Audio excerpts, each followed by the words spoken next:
We move to the last part of our this digestive system and the steps of digestion.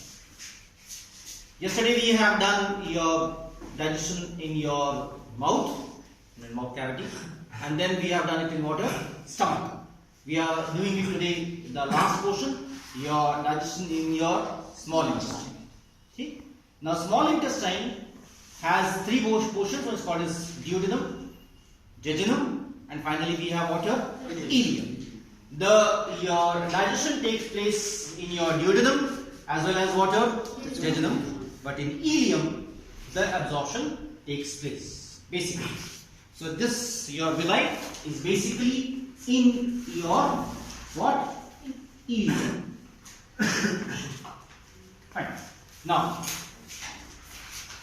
in the duodenum, okay, the juices which are poured, number one is water, bile juice. The bile juice secreted by the liver contain your bile salts and bile pigments. It acts on your fats, specifically surely in your alkaline medium. Fats are your big molecules. Okay? These big molecules, they undergo the process called as emulsification.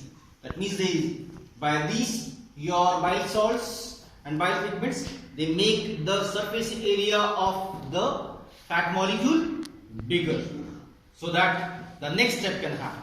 The next step is this: it is acted upon by the lipase. Now this lipase is secreted by whom? The pancreas. So pancreas secrete water, pancreatic lipase, and surely in your alkaline medium breaks up this emulsified fat, the bigger molecule, into fatty acids and glycerol. These are the units. So these are your smaller molecules. These fatty acids and glycerol are then absorbed by the intestinal villi, where in the ileum, fats are your fatty acids and glycerol are big molecules. They are not absorbed by the blood vessels. They are absorbed by whom?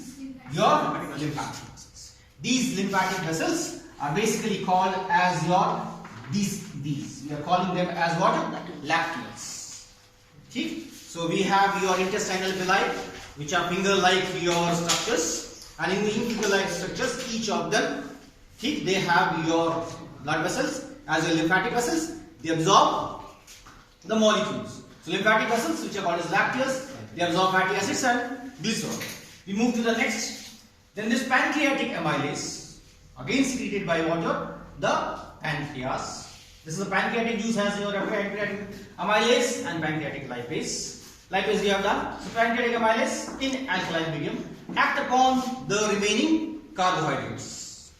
So from here to your yesterday we have done from here to here we have done around 70% of the carbohydrates has been digested. The remaining amount of the carbohydrate, which is around 30% of it, is broken down by whom? Pancreatic amylase in alkaline medium into water, 3 to 7 molecules.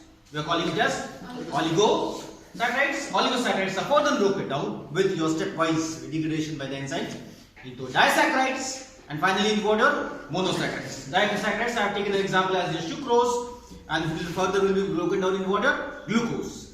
These glucose molecules will be absorbed by water, intestinal villi, where in your ileum.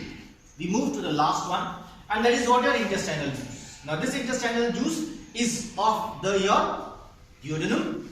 It is called as your succus entericus. Once again, succus entericus is a combination of many kinds of the enzymes. It has your trypsinogen activated to trypsin, then is a chymotrypsinogen, changeover acted upon by your trypsin into chymotrypsin, and then other enzymes also. So combination of these enzymes, they act upon, then we have something called as protease. The word is short. Acted upon by this, the protease act upon protein molecules. Protein molecules are also called as what?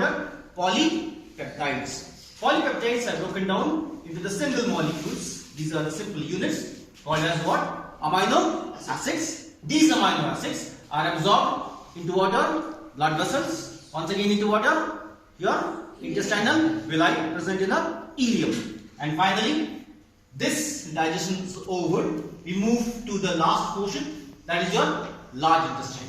In the large intestine, no digestion occurs. Okay? There is absorption of mineral ions and water. Okay? In your colon. And finally, the undigested food, which is called as feces, FAECES, will be collected where? In the rectum, and from the rectum, it will be digested out through water, anus. Sure? As you were saying, so the entire alimentary canal will be around your 9 meters in length. The small intestine will be around 6.5.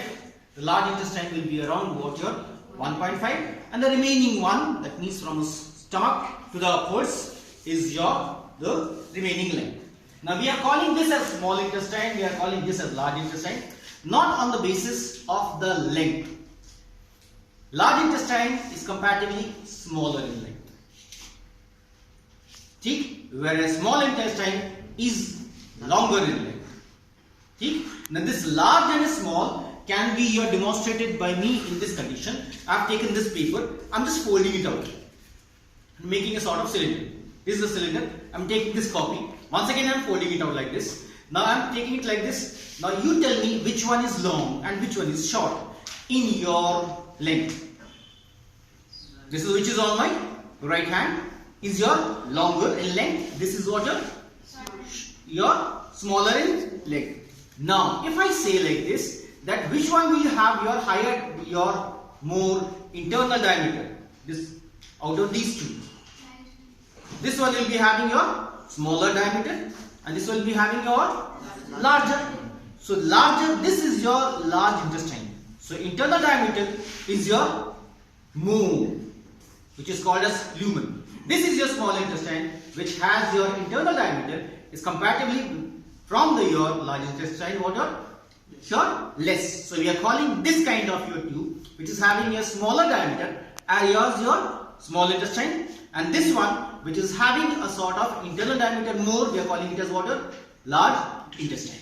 In large intestine, will have your villi, which will be for increasing the surface area for the absorption. Could you all understand? Yes. Okay. Thank you.